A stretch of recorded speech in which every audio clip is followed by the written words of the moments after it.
gladiator fight stands as one of the most enduring iconic symbols of the ancient Roman culture. These spectacles taking place within the grand amphitheaters of Rome and other cities in the Roman Empire have captivated the imagination of historians, scholars, and the general public for centuries. This video will delve deep into the fascinating world of gladiatorial fights and how it fits into the fourth and final level. The spectacle of gladiator combat held significant cultural and political significance in ancient Rome. These games were used by emperors and political figures to gain the favor of the masses and solidify their rule.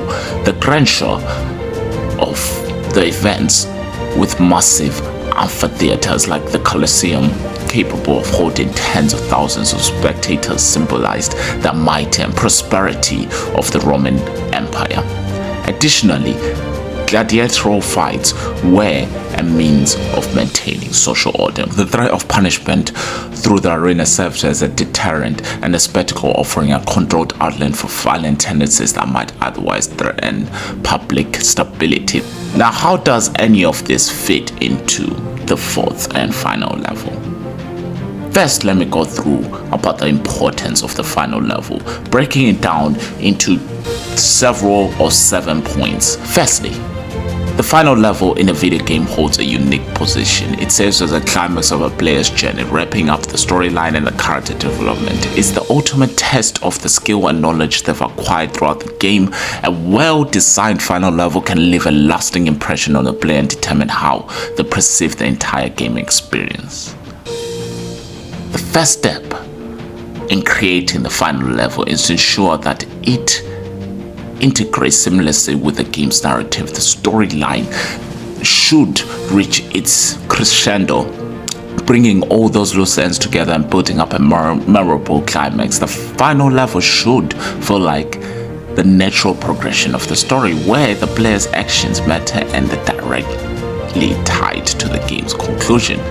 The final level should push players to their limits, testing their skills and knowledge acquired during the game. This can involve complex puzzles, unique mechanics, and challenging enemy encounters. The key is to strike a balance between difficulty and fairness, making the level challenging without being frustrating. And of course, visual design is crucial to the final level. It should be visually stunning and distinct from the previous level. The aesthetics should reflect the game's overall theme and narrative, creating a cohesive and immersive experience. A well-designed final level can leave a strong visual imprint on the player's memory. And going back to the last video, again, sound and sound design. Sound in itself is a powerful tool in shaping the player's emotional experience. A perfectly composed musical score can heighten tension, evoke emotions, and enhance the overall atmosphere of the final level. The use of sound can provide important feedback to the player, such as an approach of an enemy or an activation of a hidden trap. The final level should offer players a sense of achievement. In a moment of celebration, so consider providing unique rewards or a grand finale that acknowledges the player's accomplishment. This could be in the form of an epic cutscene, unlocking new content, revealing hidden story elements, or straight up winning in a fist fight. Now, depending on the game's narrative and design, the final level can incorporate the player's choice and multiple endings. This game does not have multiple endings, and your only choice is either to stand there and lose or to go for it and win.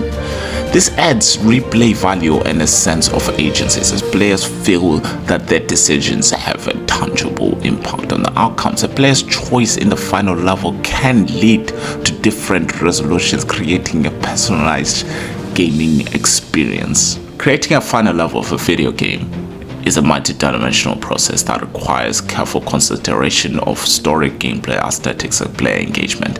A well-crafted final level is the culmination of a player's journey, leaving them in a sense of fulfillment and wonder. It's an art that combines creativity and game design principles to craft a memorable gaming experience. When executed with precision, the final level can become a crowning jewel of the game. Now, before I end off this video, I want to just go back, just scroll all the way back to the beginning where I mentioned gladiatorial fights. As you can see from the background, that is the final level. I've not explained just about anything about what goes on into the game, but from seeing each level and how each level is designed, one can just about guess what the game is about and what you do in the game. But if you could not guess this far, I'll explain to you. The game is as simple as it gets. You have to reach the end. However means possible you are to do so, you have to reach the end. And at the end, the last two players who can make it to the end will face each other in gladiatorial combat. And whoever wins that becomes champion. Champion of the arena, and soon champion of the world, depending on how big this game becomes.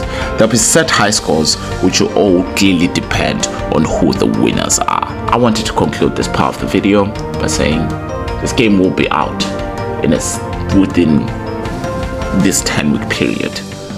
It will be out first on Android as per usual, as I have a good rapport with Android, and it will be out on iOS as I've actually started to build a decent rapport with iOS. Now, in mention of iOS, Cyber Chase is set to come out on iOS fairly soon.